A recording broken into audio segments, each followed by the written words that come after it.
Boa tarde, obrigado, Daniel.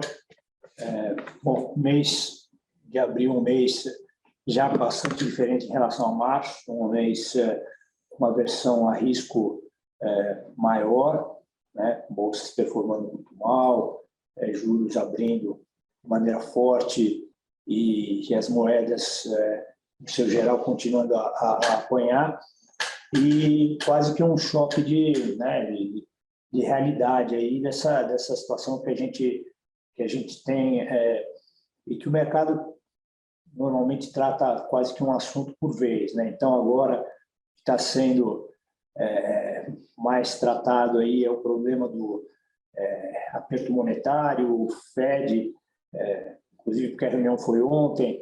Nós temos aí a parte dos outros bancos centrais, preocupação com inflação e crescimento, quer dizer, isso acho que tem ocupado quase que a totalidade do sell side, dos relatórios, das preocupações de mercado.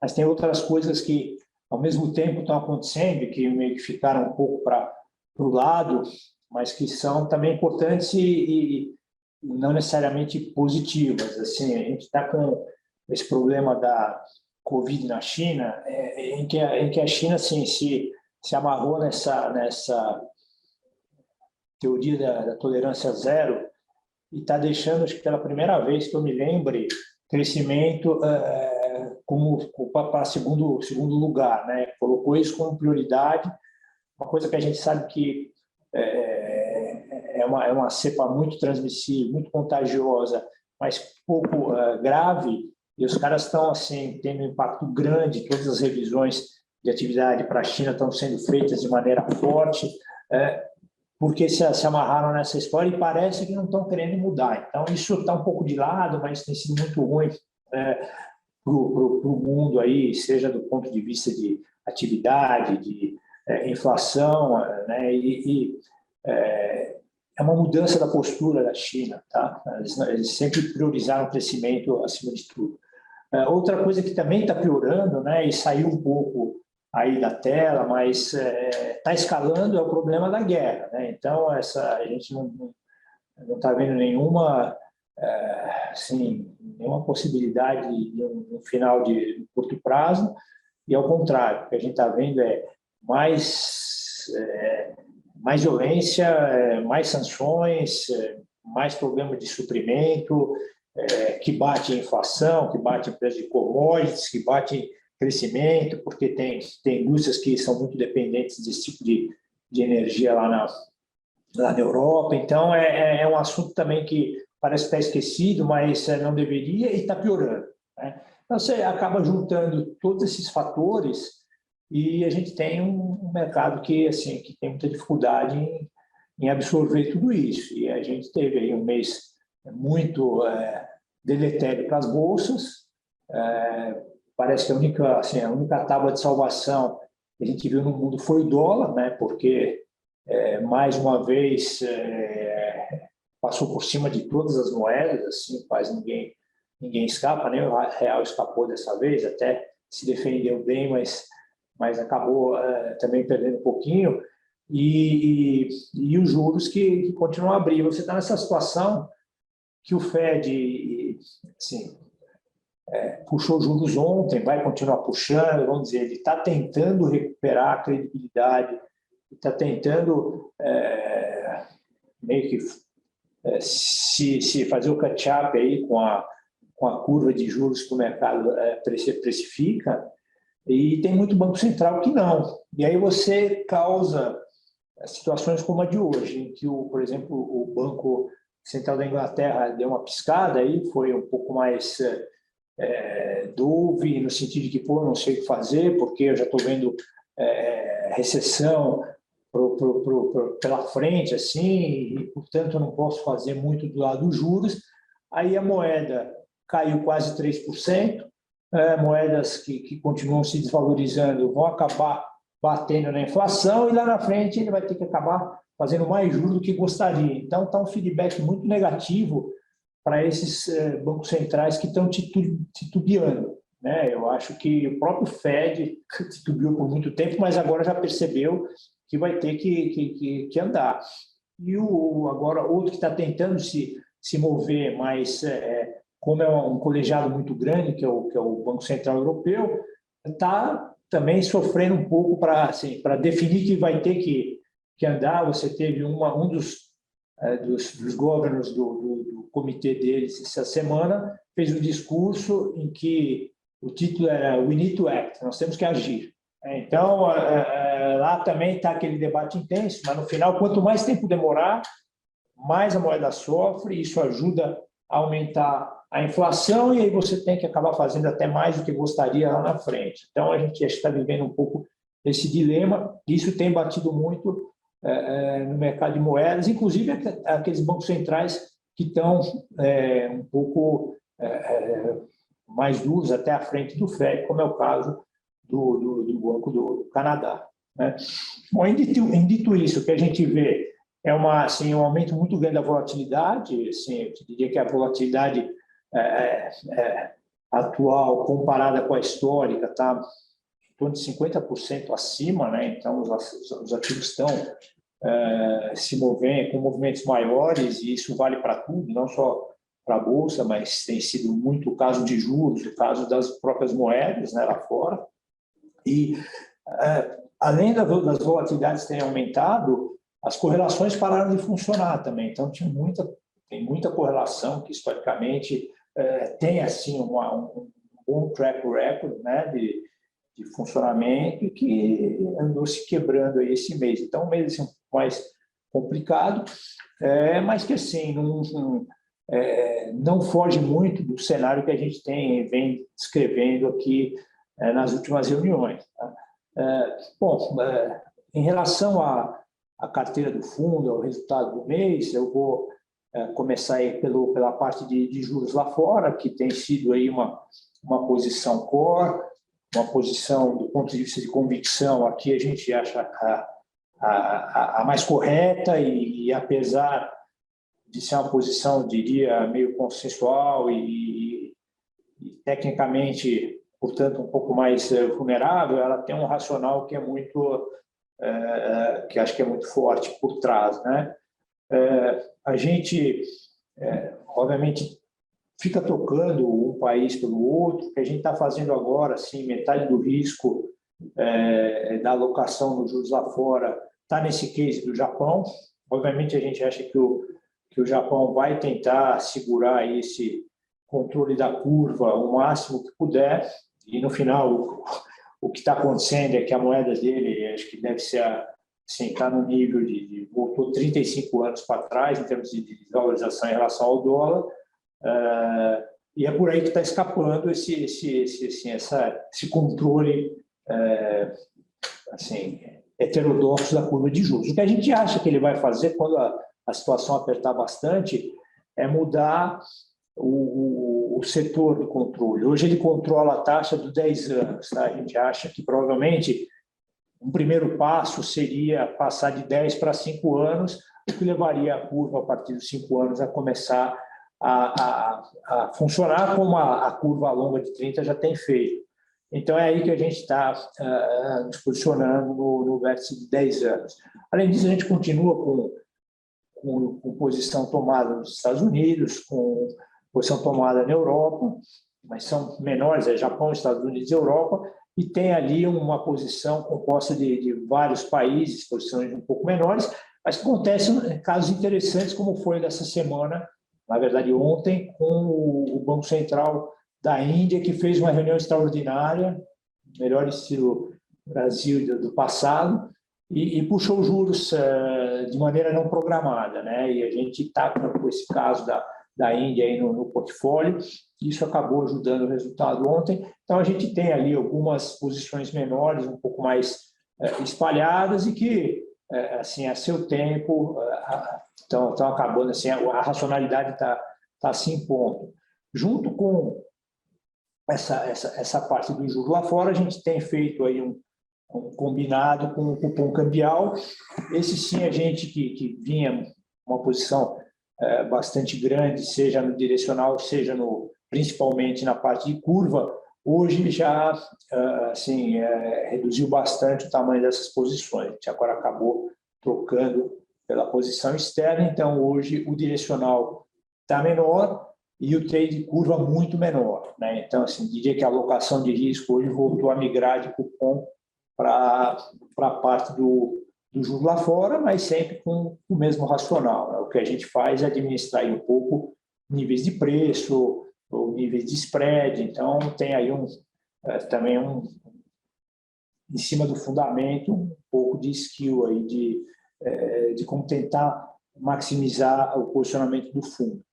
Depois a gente tem a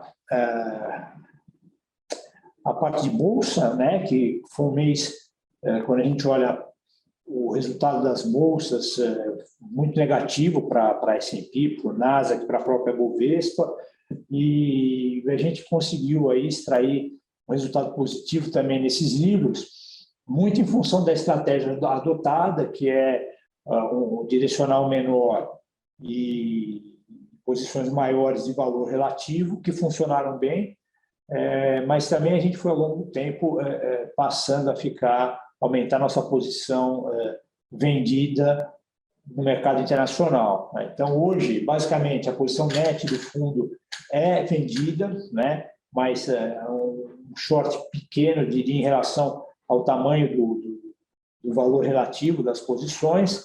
O vendido vem lá de fora, a gente no Brasil está um pouco comprado, o Brasil, não só um pouco em cima do que o Wix comentou, que a gente, assim, pelo menos a foto está bem razoável, mas, assim, olhando os indicadores técnicos de mercado, os múltiplos do Brasil, assim, estão muito, muito deprimidos, né? Você tem aí, se pegar o setor dos grandes bancos, está um múltiplo de 6, se pegar o setor de commodities, um múltiplo de 4, e aí você tem a parte mais dependente de consumo, que está com, sei lá, 16, 17, 18. Então, é um pouco isso que está refletido nas nossas posições de valor relativo, né? Se pegar a Bovespa X, commodities está em torno de 9, que, em relação ao resto do mundo, também é baixa. Ao mesmo tempo, a gente, assim, viu que os estrangeiros que vinham colocando dinheiro seguidamente começaram a retirar dinheiro, né? E a gente se preocupa um pouco com os próprios investidores locais que aplicam nos fundos. Os fundos começam a, de novo, ter meses mais difíceis, começa a sacar, isso acaba gerando também pressão vendedora. Então, daí que direcionais estão menores e relativos estão maiores. Agora, lá fora, a gente realmente olhando esse cenário de que o juro tem que subir, que isso, assim, vai precisar de um esforço enorme para conseguir se manter apenas um soft landing e não jogar a economia em recessão. Tudo isso hoje é muito wishful thinking, eu acho, do mercado. Para nós, o short lá fora me parece, assim, muito mais recomendado do que ficar comprado em bolsa, tá, lá fora. Então, é um pouco isso. Vendido lá fora, um pouco comprado aqui, net vendido, com posições de valores relativos grandes. Lá fora também, a gente tem short outras bolsas, está vendido na Bolsa do México, está vendido continua com aquelas ações que são de tecnologia, de inovação, mas que não dão lucro e vão demorar muito para dar, e comprar de empresas que têm balanço, têm muito caixa, têm poder de manutenção de preço, de repasse de preço. A estratégia tem funcionado, continua, tá? Depois, a parte de moedas, a linha do real contribuiu positivamente, né, que aí acabou sendo negativo por causa das outras moedas, principalmente moedas que estão no nosso portfólio meio que como defesa, né, o dólar canadense, porque quase que um proxy americano, assim, ele anda muito para os Estados Unidos do ponto de vista de atividade, porém com o benefício de ser um país que se beneficia muito da alta do petróleo, e embora ele até tenha se comportado melhor que a maioria das moedas, acabou também se desvalorizando com relação ao dólar e acabou contribuindo negativamente. E o CNH, eu acho que entra naquele grupo das moedas que estão sendo caçadas porque os seus bancos centrais estão atrasados, inclusive com taxa negativa. Então, o iene, CHF e euro estão sendo meio que caçados aí pelo mercado justamente em função disso. A diferença é que o CHF tem um Banco Central lá que a hora que achar que não quer mais que a moeda caia, ele tem um comando muito grande porque ele tem por trás 12% de conta corrente positiva, né, para ajudá-lo. E, bom, posição aqui a gente tem, em função até um pouco das explicações do IX, continuamos com a nossa posição de long real contra o dólar, né, comprado em real, vendido em dólar, tamanho ajustado, já teve bem maior essa posição, um pouco dessa posição redeada contra o peso mexicano, porque a gente sabe que, por mais que a gente esteja com uma visão positiva para a balança, para a conta corrente, o juro está alto, mas também o combo, né, o externo, acaba influenciando, o comportamento do dólar lá fora acaba influenciando a nossa moeda aqui, então uma parte a gente agora está fazendo contra o peso mexicano. E com relação às outras moedas, a gente ainda assim, reduziu o franco suíço, continua com a posição maior no dólar canadense. Tá? Depois, finalmente, tem a parte de juros aqui. Não, commodities, desculpa, antes de passar para juros, commodities também está um pouco ligado a todo esse cenário que a gente discutiu, e também teve contribuição positiva aí, vinda de posicionamento em petróleo, a gente comprado em petróleo, e do ouro que a gente é vendido, né? E teve a terceira posição, que é um comprado em cobre, essa deu uma contribuição um pouco negativa, o net das posições foram positivas e elas continuam, tá? Comprado petróleo, comprado em cobre, vendido em ouro. E, finalmente, o juro aqui, que foi onde a gente teve aí, vamos dizer, o pior resultado, realmente se mostrou um pouco prematuro a tentativa de posições aplicadas, né? A gente foi atropelado por aquele IPCA muito acima do que foi projetado por nós, pelo mercado, e aí você acabou tendo uma correção. Em relação ao discurso do último cupom do Banco Central, que era mais 100 pontos e acabava, ele, como a gente viu ontem, teve que também mais uma vez, voltar atrás no que ele tinha sinalizado na reunião passada. Então, hoje, posição, juro aqui, a gente está, wait and see, está esperando um pouco, até porque nossa visão para a inflação continua negativa, assim, são muitos fatores. Quando a gente está importando a inflação, né, na verdade, a gente não vê uma demanda superaquecida aqui que justifique uma inflação muito persistente, mas o que acaba vindo de fora gera essa persistência, esse repasse, essa demanda por salário, etc., o que teria que ser neutralizado pelo câmbio. Agora, no momento em que o dólar lá fora começa a ficar muito forte, isso acaba sendo prejudicado também, todo esse mecanismo. Então, a gente prefere aí, ficar sem posição no mercado de juros e no mercado de juro real e da liquidez, né? Tem uma posição pequena na B25, aí no meio da curva, que tem tido um carregamento positivo, favorável, né? Então, até essa posição, meio que com tudo que as taxas abriram, ela deu aqui ligeiramente positivo, justamente porque o carrego, ou seja, a inflação que compõe esse papel foi muito alta no mês. Tá? Então, basicamente, é assim que a gente está posicionado. Acho que um pouco a mensagem é isso. A gente tem algumas coisas chamando mais atenção nas manchetes, mas outras que estão um pouco de lado, mas que são também graves e que estão, eu acho que, caminhando numa direção desfavorável. Então, a conjuntura toda requer mais cuidado. Obviamente, a gente percebe isso via o aumento da volatilidade e a redução das correlações. Então, a gente procura isso, tentar equilibrar um pouco mais posições, convicções com algumas proteções para cenários de cauda. Tá? Eu paro por aqui, e aí, se tiver alguma pergunta, eu e o Wix estão à disposição. Obrigada, Calabrese. Obrigado, Wix. A gente tem aqui 3 perguntas, 2 para o Calabrese e 1 para o Wix. Eu vou começar com a pergunta para o Wix. Tá? Vamos lá. Nas últimas semanas, ativos locais como bolsa e câmbio caíram, mas sem contrapartida similar dos juros locais longos. Quais fatores explicam esse recente descolamento? Juros reais nominais chegando no seu limite? A gente tem advogado aqui que a curva de juros no Brasil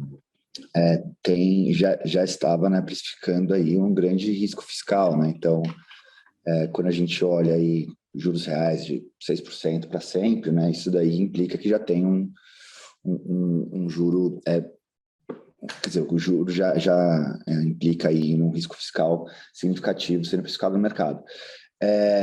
A piora que a gente viu, né, mais recente, de câmbio e bolsa, acho que é muito ligado, enfim, a gente viu commodities também, assim, é tudo China, né? Acho que no final, quando a China deu uma chacoalhada, que a gente viu foi a bolsa, e a bolsa aqui tem muito commodities e o câmbio sentindo bastante, né? Então, acho que é mais um efeito China, que deveria ter mesmo impacto maior no câmbio e na bolsa, mais do que no juros. Mas, assim, eu tendo a concordar que tem muito prêmio nos juros, no entanto, acho que é mais ingrato, dado que os vetores globais ainda são de juros para cima. Tá? Então, mas acho que é mais pela natureza do choque que veio de China do que qualquer outra coisa. Tá? Essa seria a minha resposta. Tá bom, Wix. Calabrese, do lado de alocação, após completar 1/3 de 2022, quais os preços ou performances de ativos globais mais chamaram a atenção, isso versus as expectativas, né, dos gestores? Rates de crédito, bolsas, commodities, moedas ou qualquer outra coisa. E aí a pergunta, ela continua, né? Quais mercados ou preços tendem ainda a ficar fora do lugar? Né? O que a gente deve evitar e por quê?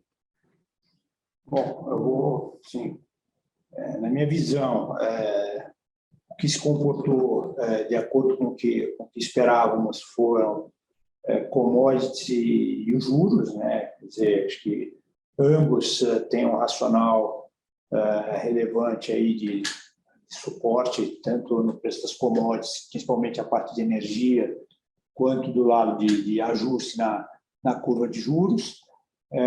Eu acho que dentro desse contexto, a Bolsa, e a gente falou isso nas reuniões passadas, era um ativo com retorno muito mais limitado, né? Então a simetria era relativamente ruim, a gente ia ter que ser muito sensível a preço para as posições de bolsa lá fora, porque esse contexto todo deveria levar a uma mudança nos múltiplos, né? Os múltiplos que trabalhavam para um juro negativo nos próximos 10 anos, juro real, né?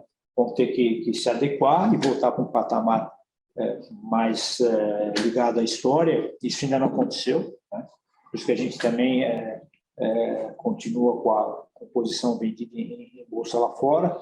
Então, não diria que surpreende a direção, talvez tenha surpreendido a velocidade, né? Porque foi um mês assim, com quedas muito fortes, né? Mas acho que faz sentido do ponto de vista de fundamento. A surpresa maior para mim tem sido a força do dólar. Eu acho que, como eu expliquei, tem aqueles bancos centrais que estão mais acomodados, mais lentos em enfrentar o problema, e suas moedas sofrem, mas tem aqueles bancos centrais que estão até na frente do Banco Central americano e que as moedas não conseguem performar também, como é o caso do Canadá, né? Então, para mim, assim, me surpreende ver o nível em que o dólar está negociando contra todas as demais moedas, assim, até em termos históricos, um nível muito alto. Faltou alguma coisa, Natália, na pergunta? Não, né? Na verdade, você encerrou aqui falando do dólar, que era o que ainda estava um pouco fora do lugar, né? A gente tem... Antes de passar para a última pergunta, até para complementar, você falou aqui sobre a parte de commodities. Perguntaram aqui para a gente via chat qual que é a exposição nossa de commodities, levando em consideração a possível desaceleração da atividade global e aversão a risco, tá? Isso olhando mais para o médio prazo.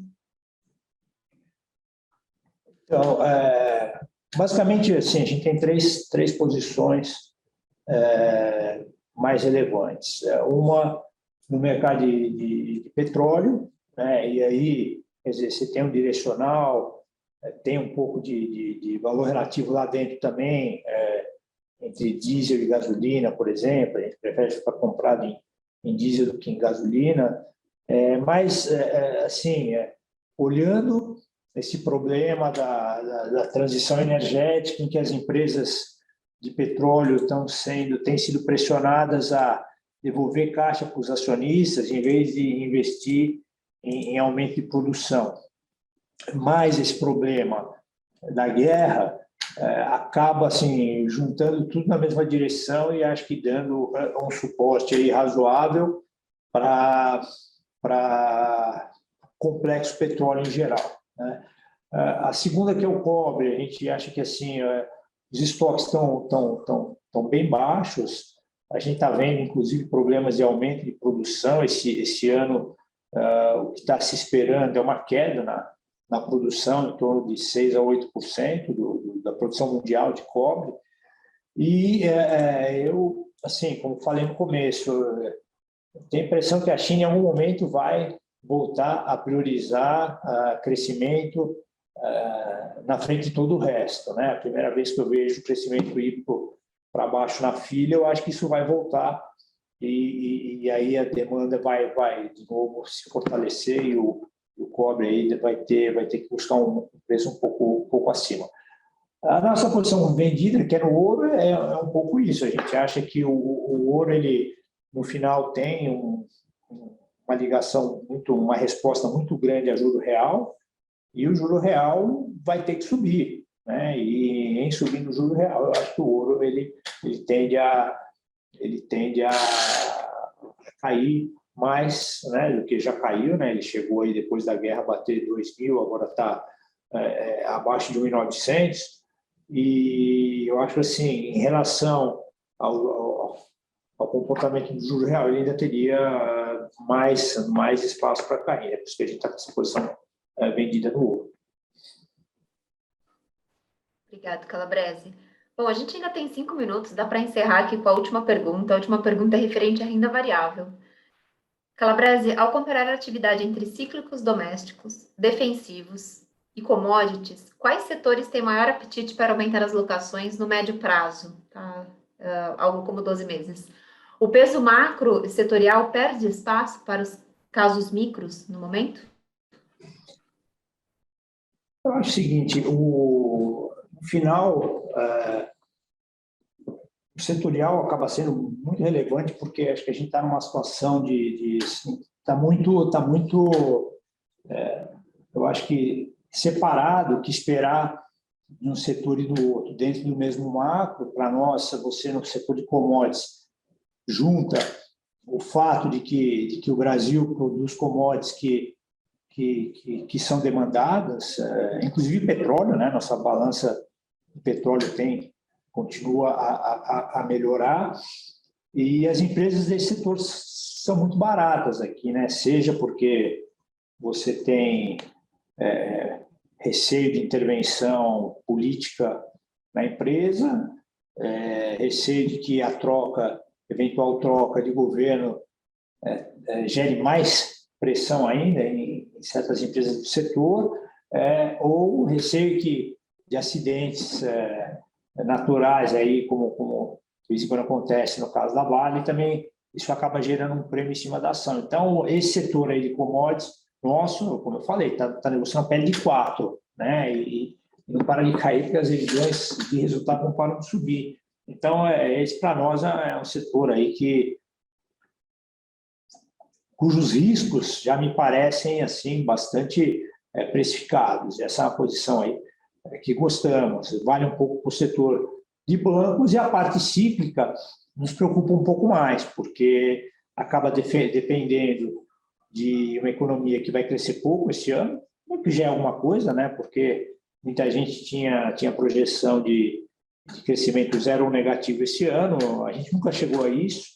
A gente está com 0,7 de crescimento por ano, e acho que, mas olhando um pouco mais para frente, 2023, você pode realmente continuar com dificuldade em retomar o crescimento. Aí esse setor de consumo cíclico, que depende de crescimento, que depende de juros mais baixos, que depende de aumento de renda, ele acaba sendo prejudicado. E, assim, o price earning dele está muito acima dos outros dois setores que eu comentei. Então, isso um pouco vai na linha, a pergunta vai na linha da maneira como a gente está com a carteira composta, e como eu falei, o direcional não está muito grande, mas o valor relativo está grande aí nesses setores. E tem funcionado, né? Porque acho que meio que o macro vai nessa direção. Você tem preço, tem fundamento, todos um pouco na mesma direção. Obrigado, Calabrese. Obrigado, Ix.